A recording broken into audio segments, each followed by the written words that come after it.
Hi all. Imagine for a moment there are numerous distributed data intensive web applications over the internet. So today we are going to look at the different data systems used by these distributed web applications. So to start with the database. So database is a system which allows data persistence for the web applications.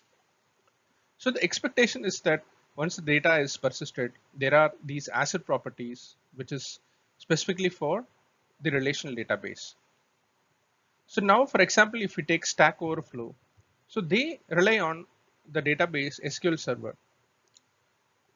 And for example, if the user posts an answer to a question, that is added to the post table in the SQL Server database.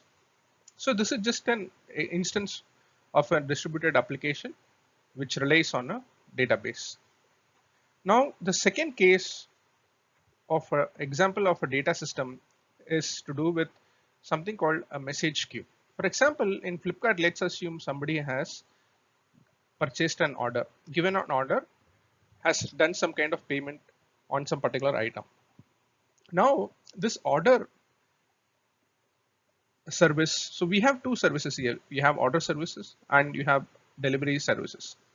So message queue, it allows to decouple these two services by providing this kind of abstraction wherein, for example, after an order is done, a message is created and added to the message queue, and the delivery service, it polls for this message queue and retrieves a new item from this message queue and then takes this particular item forward. So this is another example of a data system used by distributed web applications. There are several message queue frameworks, for example, RabbitQueue, Kafka, and Amazon SNSN, and just to name a few. Now, the next kind of data system is called a search index server. So specifically, the famous one is called Elasticsearch.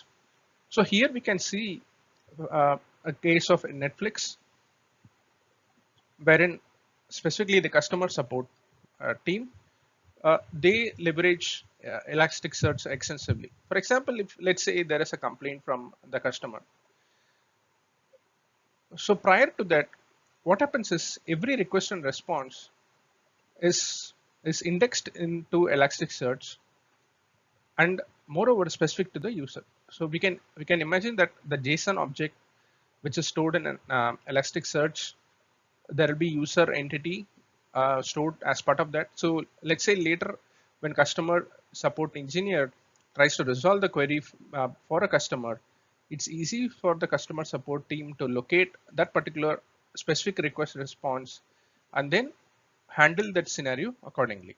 So this is just one example where Elasticsearch is leveraged by Netflix. Moreover, Netflix uses Elasticsearch extensively, for example, for operational insights and so on. So this is an example of a search index server or a search index data system used by distributed web applications.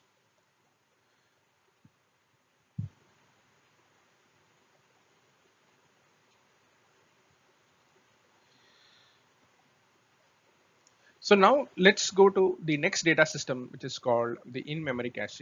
For example, Stack Overflow again, taking into consideration here, so it leverages Redis extensively because most of the pages or the anonymous accessed pages, anonymously accessed pages are repetitive in nature to the users. So most of the times it is better to cache all these pages and kept in Redis so that as soon as a user accesses the website, so from the in-memory cache, we can immediately produce these pages to the user.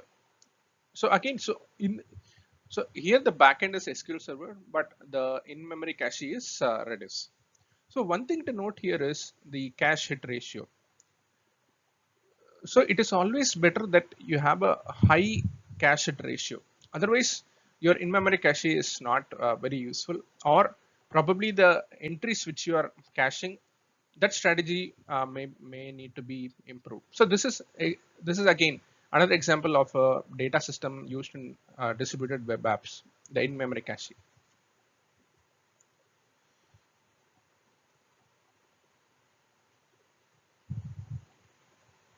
So basically the case is that from the in-memory cache, so the next set of requests onwards, since the data is present in the in-memory cache, it is served from the in-memory cache, then the latency created by going towards the persistent database layer.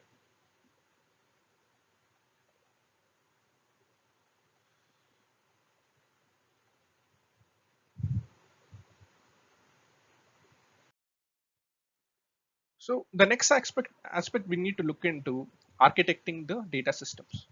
So most of the times we are basically application engineers focusing on the business logic of applications, right?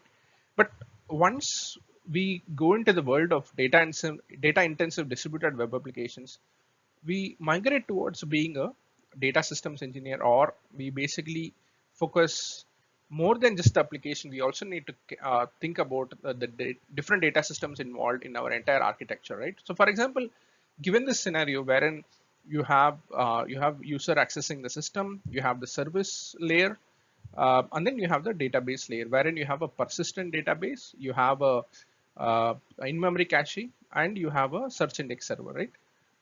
So let's say there is a record created in the database. So now the responsibility of the application engineers or the engineers who are handling this application overall architecture. So the responsibility is that some kind of synchronization should be done uh, to ensure that the data from, for example, Oracle is basically pushed to Redis, wherein we are invalidating the cache, we are updating the cache, as well as the corresponding entries in the search index server is also updated, right? So that's the responsibility which is getting added, so that the user uh, gets a proper view of the entire application, so that there are no irregularities in the user interaction with the overall system, right? So now, while architecting data systems, you need to go beyond the application and also imagine how your overall interaction of data systems are present, and we need to take proper actions accordingly in our design and architecture. So now we come to the three most important concerns in the data intensive distributed web app. So namely, reliability, scalability, and maintainability. These three are cornerstones for any engineer to focus on while they participate in the design and development of data intensive distributed web applications. So for example, if we take reliability, let's say this particular architecture, you have three services in the service layer, and then you have, let's assume there are three, we might say three replicas of the database. So the database could be anything. It could be Oracle or Cassandra, anything, right?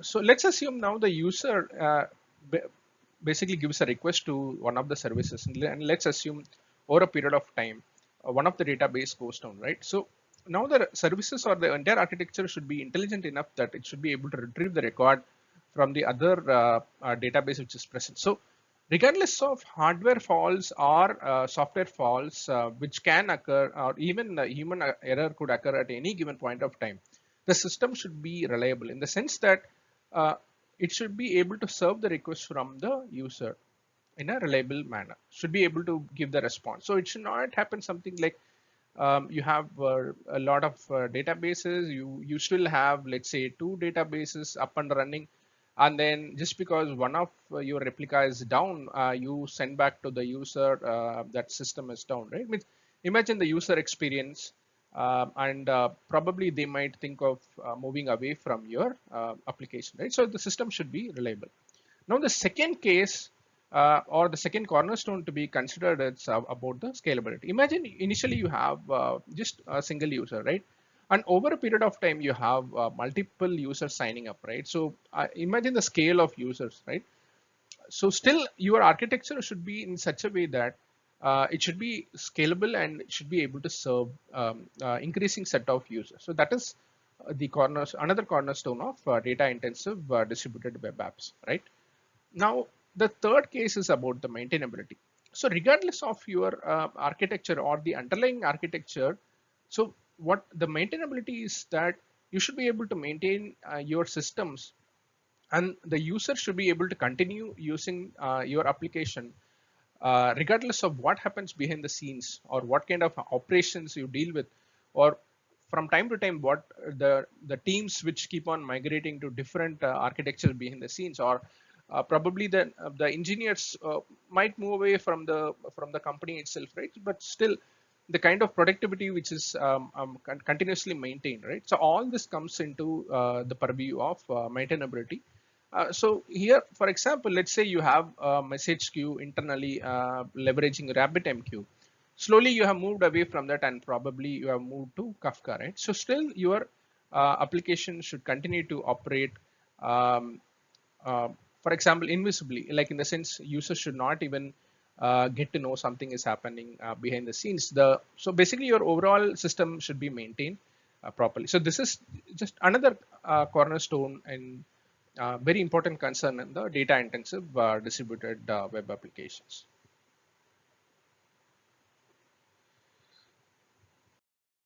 So, so basically in this video, I just wanted to share some of my learnings in the world of distributed web applications, specifically the data intensive applications.